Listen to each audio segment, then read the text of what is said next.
welcome to Baking and Books. My name is Lexi and I'm an amateur baker who loves to read. So each week I post videos of myself attempting to bake something new while also talking about a book that I have recently read or just really love. I apologize for being absent 2 weeks in a row. I didn't really intend to, and then it sort of spiraled. As I said in my last video, my fiance and I took a much needed vacation recently, and then we were home for like a day and a half, 2 days, and we ended up taking a friend on a birthday trip for the weekend.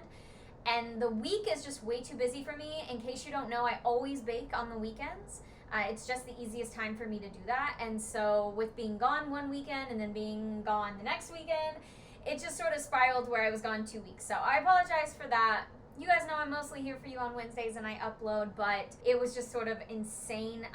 But I should be back on track at least for a while. So thank you guys for your patience. Today we're going to be making a strawberry cheesecake cake. I know what some of you are thinking. Lexi, stop with the cakes. They're ugly. And I know that. But I'm trying really hard to be better about them not being ugly. And also, usually if they're ugly, they still at least taste good. And my last cake was a total disaster, so I feel like I need to get back on track with something.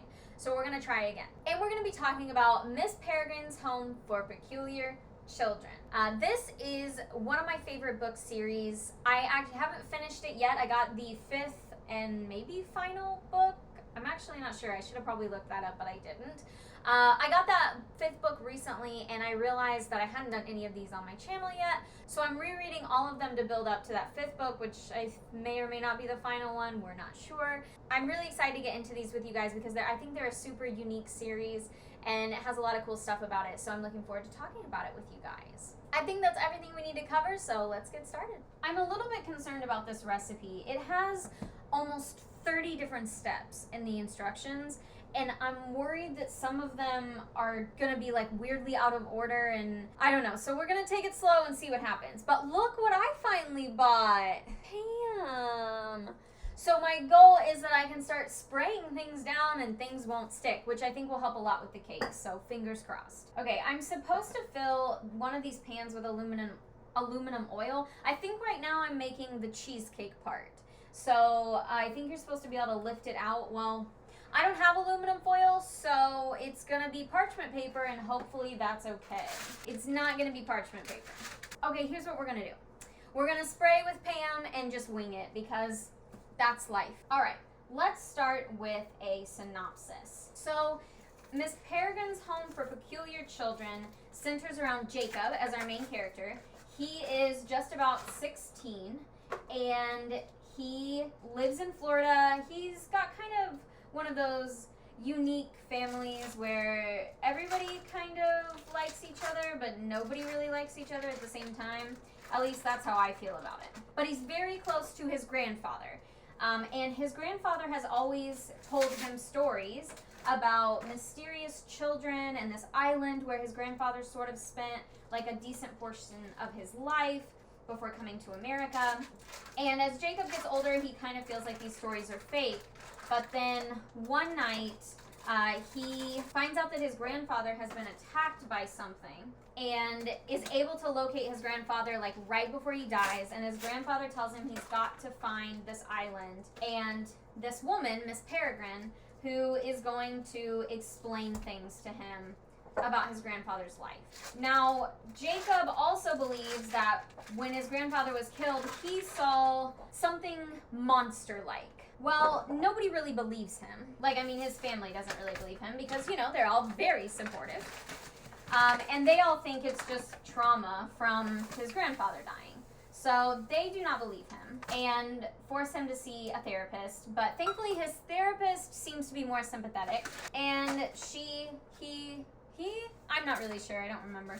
They convince Jacob's parents to let him take a trip to this island, which happens to be in Wales, and sort of see the island for himself and, in the therapist's terms, come to terms with his grandfather's death. So Jacob is able to go with his father to this island, and at this island he discovers peculiars, and he finds out that his grandfather was peculiar and used to live at this home. And Miss Peregrine runs the home along with about 10 or so children around. And so Jacob sort of starts to come to terms with his family's history and things like that, but he soon discovers that not everything is just like nice, you know? Not everything is just, oh, these fun little peculiar children who have fun little talents. He starts to learn that there are really bad monsters out there, and it might be what killed his grandfather, and they might still be hunting him and his new friend. I think I'm gonna have to get out my mixer.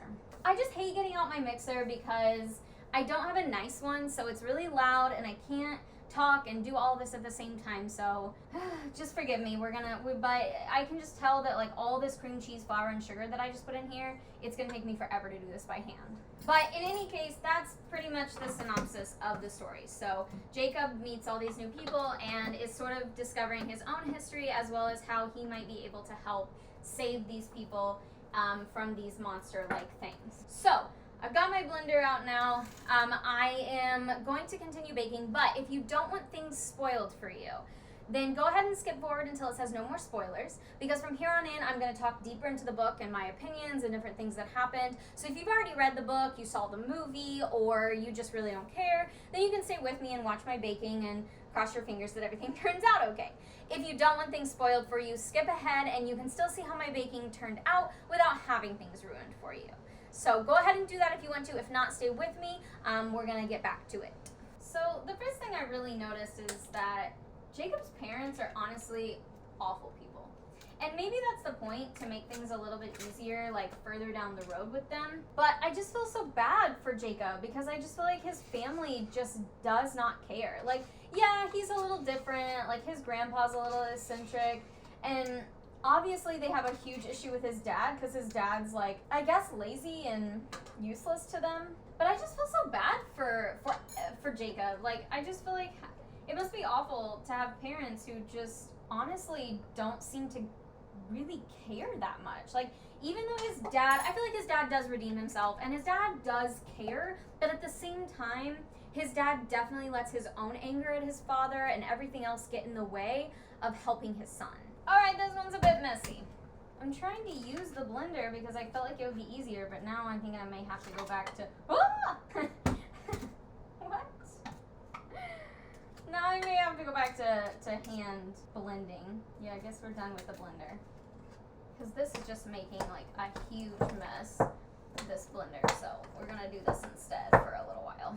I think the thing that bugs me the most about Jacob's parents and his family is their surprise at the way that Jacob reacts to his grandfather's death. Like, are you really trying to tell me that this boy basically saw his grandfather get murdered? And even if it was that pack of wild dogs they keep talking about, like, it was a really gruesome way for somebody to die, especially somebody that you love, and to be there in their last moments, I mean, would just be awful, especially when they died like that.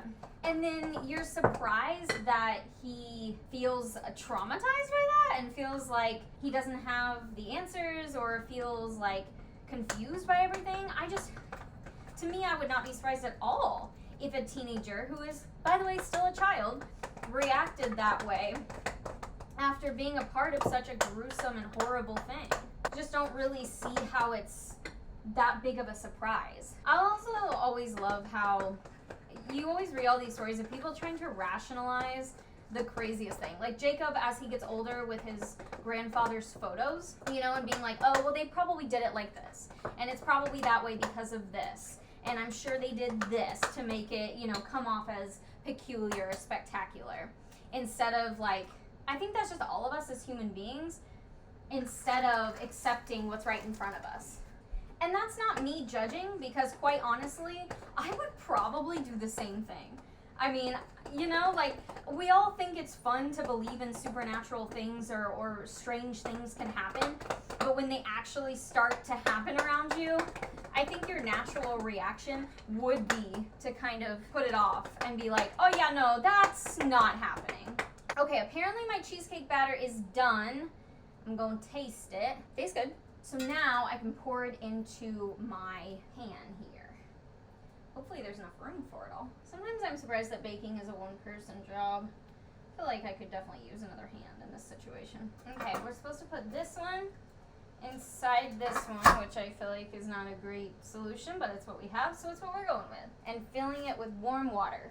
Okay, I think that's semi-right. Now we're supposed to bake this for an hour, then check up on it. Wow, I just realized I think I'm gonna be baking like off and on the rest of the night.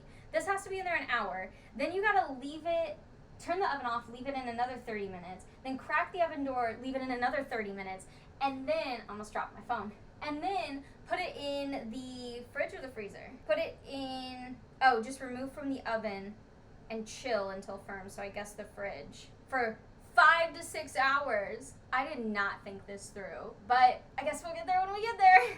Okay, so here's what's happening. Quick update. The cheesecake, wow, I've never made a cheesecake from scratch, and I know you're gonna say to yourself, why didn't you read the instructions? Well, normally I just read the ingredients, and then I just hope that the instructions are okay, and that I'm capable of them. But I'm not gonna lie, I probably will start reading the instructions from here on out, because this cheesecake is like a whole day adventure. So we're doing the best we can. Right now it's still technically in the oven. It's in its final phase in the oven, so we should be good. I'm gonna try to get the whipped cream done, or like the whipped cream frosting, whatever's required, and put that aside, and mix up the strawberry cake and put that aside so it can go in the oven sometime soon. So at least sometime in the near future we can maybe have all the layers. We may have to stack them tomorrow, but we're on the right track. All right, back to the story. I do think it's sort of odd that Emma becomes so taken with Jacob so quickly. And honestly, the first time I ever read this, I didn't really think that much of it. And I think it's just because I was quite a bit younger when I first read this, and probably the idea of this whole romance got to me, and I was like, oh, they're so cute, and he's gonna find love. But in reality, I mean, you know, she did date his grandfather, and I think it's one of those things where I'm like, when you're young, not that Emma is technically young, I mean, technically she's not at all young, but like, I think when you're younger, you know, and you have a young quality about you, I guess we could say, I think it's easier to do the whole love at first sight sort of thing. I mean, I'm not knocking that. I'm just saying that, like, I think it's easier. So I kind of understand how she takes with Jacob so quickly. But considering she was willing to murder him when they first met, and then she suddenly just, like, flips the script, that's what I think is kind of weird. I will say I do think that Dr. Golan is for sure sketchy. I probably did not think that the first time around, though. I mean, I am going into this as essentially a rereading experience, so I definitely have a different opinion now than I did back when I first read it. I would guess that when I first read it, I was all for this doctor, because the doctor seemed to be the only one who was listening. And I think especially, like, for a teenager, that's so important. And that, like, sometimes it just feels like nobody's listening to you. So I like that Dr. Golan at least seems to listen to Jacob. But I don't know, it just seems like along the way, maybe, like I said, maybe it is because I know the story and I know what happens.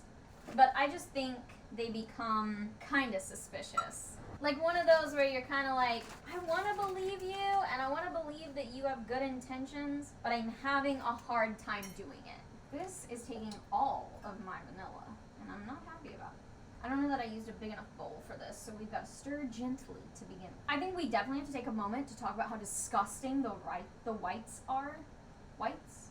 Right? I'm pretty sure it's whites. Whites? I don't know. They're disgusting.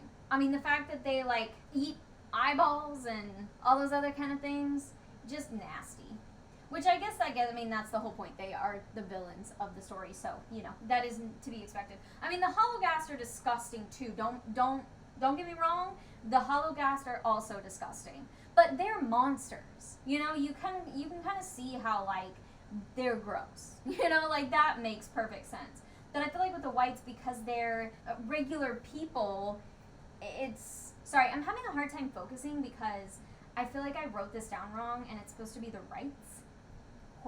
Right? I don't know. I feel like I'm mispronouncing it. Nope, I'm right. I checked the book. It is for sure looks like whites. Wights. If you've read the book, you're with me. Well, okay, so forgive me, but that's what we're going on. Anyway, I do think that the holocaust are gross, but they're monsters, so you kind of expect them to be gross. With the whites, they look like regular people, so I would expect them to be more like regular people. But then, like, I mean, their whole eye thing is creepy. That's creepy. But then the fact that they have like eating eye thing and the whole killing thing, it's not good, you know? It's not good at all. I do feel bad for Jacob's dad. I mean, I didn't like him at first. You know, he was on my list of people I didn't like. We discussed that. But I do feel bad for him because I think he is trying really hard to redeem himself. And I feel like, you know, he's trying really hard to have a good career, to live up to his wife's family. Not his wife, because his wife doesn't do anything. She just rides off her family. But, you know, I feel like he tries really hard to have a good career so that he can live up to that. I feel like he's trying really hard to be a good father because his father, you know, wasn't around very much and he never got the answers or the whole relationship that he needed. But he just doesn't always know how to do stuff. And I feel like his confidence level is a huge issue, and that's why he struggles so much. But I don't know what I specifically wrote down for this. It was probably a certain incident, but I do feel bad for him. It's just that they put so much heavy whipping cream in here because that's what the recipe calls for, that it's going to take forever to whip. I may have to get the blender back out. Or not the blender. Not the blender. It is a blender, in a sense. I may have to get the mixer back out. I only have one attachment for a whisk though, so I don't know how much it'll help, but we may have to try it.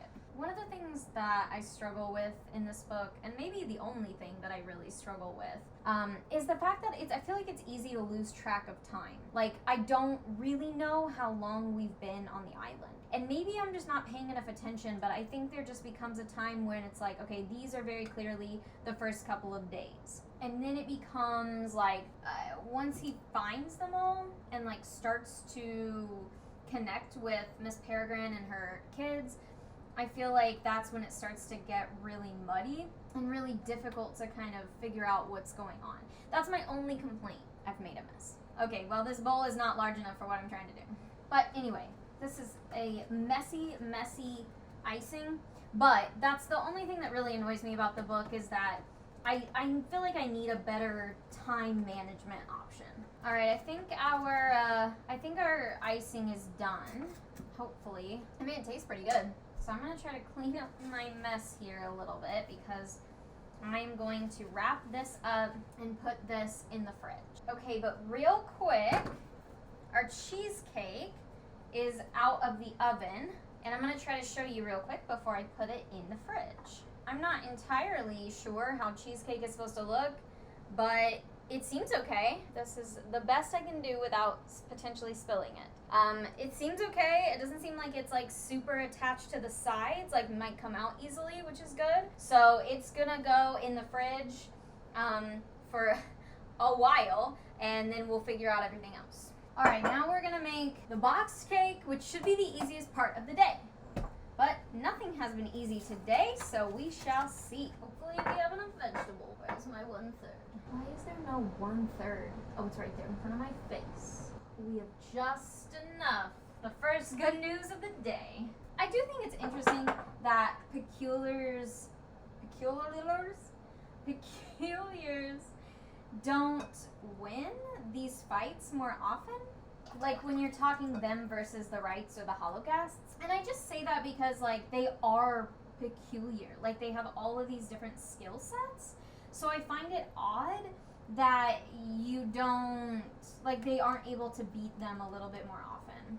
But of course they do in this case. And at the very least, you know, they get Miss Peregrine back, which is really, you know, a big step. Obviously, like, you would wish that you could get her, like, back, like, her wisdom would probably be great right about now. But, you know, at least you have her. I came to a conclusion this time around that I don't think I came to last time. And so I was interested to find myself in this position. And again, I don't know if it's just because, like, of the age gap that I now have from the first time that I read it or what. But my last thought on the book is just, Emma is sort of annoying. I don't really like her that much. I feel like she switches her opinions and personality just almost too easily. Like, I just feel like sometimes she's confident and positive and she's a good leader, and then other times I feel like she's very, like, down in the dumps and harsh on people and very, like, rude, and sometimes she likes Jacob and sometimes she wishes he were his grandfather, and, like, I don't know. She's not my favorite right now, and I don't know if that will change as we move forward in the books, but right now she is far from being my favorite character, and I find her to be very obnoxious at this point in the story. Alright, if you left because of spoilers, go ahead and come back and join me. You missed a lot. Cheesecake is incredibly difficult to make, as it turns out. Not that it was super difficult to put together, but that it takes forever to bake and then it has to chill. So where we are right now is our cheesecake is chilling in the fridge, potentially for the rest of the night. Our cream cheese frosting is done, and our strawberry cake is done. So we are going to pour these into the pans that I finally sprayed with Pam, and then they are going to bake for the appropriate amount of time, and we will probably have to stack the cake tomorrow. You know what I never think through when I'm baking is, like, the use of the utensils I'm already using possibly being more useful in the future. Like, I had that little rubber spatula that I was already using to stir this that would have been perfect for this moment right here, but I threw it in dirty water. Why? Why don't I think before I do that? Okay, cakes are in the oven. Cheesecake's done, icing is done, cakes are in the oven, and once they cool, I will put those in the fridge. So if the next time you see me I'm wearing something different, it's because I think that cheesecake is going to need the rest of the night to chill, and I'm going to probably have to finish this up tomorrow. But no fear, you won't miss anything, and hopefully I will see you very soon. Okay, everything stayed in the fridge all night, including our cheesecake, so I think we're ready to stack. The cheesecake has the consistency that we want, so I think we're on the right track with that. And I've got the strawberry cake set and ready to go, and the whipped cream, so fingers crossed this works. I'm gonna put a little bit of whipped cream, well, it's not whipped cream, it's icing, but whatever. I'm gonna put a little bit on here. I'm trying to spread it out a little bit more because I feel like with the past cakes, it wants you to put so much on that I feel like that's part of what makes it slide apart. So I'm trying to do a little bit less. Now I'm a little bit concerned about flipping this over onto this cake, but everybody just cross your fingers. Okay, we're having a little bit of trouble here because the cheesecake does not seem to want to come out. I don't want to mess it up, but I'm gonna try to maybe, like, it's not stuck around the edges. Like I showed you guys yesterday how it looks. It looks like free and clear of the edges, so I think it's just sticking a little bit on the bottom, which I'm sure is why they want you to have the aluminum foil that I didn't have. But in all fairness to me, I literally didn't have aluminum foil. So, and I didn't have anything else, like even my parchment paper was not enough for what I need. So here we go. There we go. Okay, I moved it around a little bit, so let's try this again. Hey. There we go. Look at that. Okay, we're doing well. We're doing well right here. All right, more icing for this level. And here is the final piece of cake. Let's hope it doesn't fall apart on me. Okay, it's got a little bit of a crack in it, but other than that, we're doing really well. Now it's time to ice it and decorate. This is definitely one of the best looking cakes I've made in a while, so I'm feeling a little more confident and hopeful that it will look nicer than my other cakes usually do. I need one of those like cake spinning plates so that I can ice it and just spin it, but I guess I can spin the plate that it's already on. No need to waste money, right? I do also feel like this might be easier because I actually let everything cool, like everything chilled in the fridge all night. So I feel like it's probably a little bit easier because of that. We all know my patience is not great. So perhaps for future cakes, the solution is to actually let them fully cool before trying to stack them all together. Okay, I think we're gonna pause on the icing and do some strawberries. I feel like maybe I was supposed to put strawberries in something. Oh well. We're here now, they're just for decoration. Plus, I feel like strawberries aren't really in season right now, so like these aren't the best looking strawberries and potentially not even like the absolute best tasting strawberries. So I feel like maybe the decision not to go overboard is a good one. Okay, so far so good. I like the top. I'm wondering if I should maybe put strawberries around the side, like more strawberries, because I could do it kind of like that and hide the ugly bottom. Let's try it. Okay, as I'm putting these around, I'm realizing my cake is definitely a little wonky. Like, it's a little off center. You can kind of see, like, I don't know if you can see, but I can see that there's a little bit of, like, the top layer is a little more this way than it maybe should be. But I think it's okay. I mean, I still think we're doing well here. All right, look at that. I'm a little bit afraid to pick it up and show you, but I will do my best. So there's the sides, a little bit of top. I think I definitely would have liked a little more icing. Maybe I can try to squeeze in a little bit more over here. I don't want to overdo it just because I feel like the icing is going to start to run off instead of covering up the spots that I want it to cover. I also am not a huge icing person in general, so I don't want to like overwhelm. All right, now it's time to cut into it and see how we did. I'm going to use what appears to be a bread knife, but I feel like it'll get the job done. Whoop, nope, not gonna happen. I tried to lay it out all fancy and stand it up so you could see it standing up, but it didn't go that way. Ooh, she is cute though. All right, so you can see, I mean, there's the top, but like we've got 2 strawberry layers and our cheesecake layer. And I'm not gonna lie to you, I know you didn't see the picture, but it actually looks exactly like the picture. So I'm super proud of myself right now because well, maybe you can see better here. Let me show you the inside of the cake. See, there you go. Yeah, I can see it all together standing up. So it actually looks just like the picture on the recipe, so I'm super proud of myself for that. All right, let's taste it. Ooh. Yep. Yep. That's it. I'm trying to get the strawberry cake and the cheesecake in there at the same time. It's a big bite, but it's worth it. That is amazing. I mean, hands down, this is so good. You can taste the strawberry and the cheesecake. You've got this icing on it, which is delicious. Some little hints of actual strawberry. It's so, so good. I'm super proud of myself for this cheesecake. I've never made cheesecake from scratch before, except for those little like Oreo things that I made. But to be honest, like, I don't think that was actual real cheesecake because it didn't take nearly as long to bake or put together. But just, wow. I'm super proud of myself because I feel like cheesecake is not an easy thing to bake. So I feel like this was a huge success. And finally, I was able to decorate where it didn't look like total trash. So yay. I feel like we are 100% successful today. If you have recipes that you want me to try, go ahead and send those to me or leave those in the comments. I would love to have them. I might be focusing on like a fall theme for the next few weeks. Maybe we can try some pumpkin cookies and I can try to get that like really fancy icing that makes them look really cool.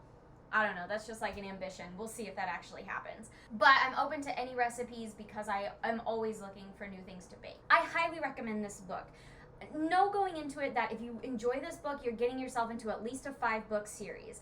I know some people aren't really into that kind of thing, but these are so much more than children's books or young adult books. There's such a great story, and I think it's such a unique way to tell a story, which I don't want to give too much away, but if you've read it, you know what I'm talking about. If you saw the movie that came out a few years ago and you enjoyed it, the book is better, as always. I know, people hate when book readers say that, but like truly, how do you take a book and turn it into a movie or TV show and the book still not be better? I would say that's super, super rare. And I love Tim Burton, I love Eva Green, so I love the movie.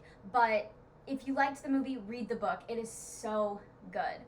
And I can't wait to talk to you more about the sequels that come after it. If you have any other book recommendations, feel free to send those my way as well. I am getting pretty close to needing to do another book shopping trip, so I'm open to suggestions and really looking forward to what you guys are reading and what you have to say. If you had a good time today, don't forget to like and subscribe. I try to be here for you every week, and it is always a little bit of fun and a little bit of a hot mess. So this was less of a hot mess, except for the fact that I didn't read the instructions and therefore was not aware of how long it took cheesecake to make. But other than that, I think it wasn't quite as bad as it usually is, but it's never really super smooth. So if you had fun, hit subscribe, and I will pop up on your channel every single week, or close to every single. Thank you to those of you that do like and subscribe. I really appreciate you guys always hanging in there with me. I wish you were here to taste these amazing desserts, but I try to post the link whenever I can so you can try them yourselves. And if not, honestly, just Google them. Like straight up, just Google the name of whatever I made, and I promise you it'll pop up. Thank you guys so much for spending time with me today, and I'll see you next time.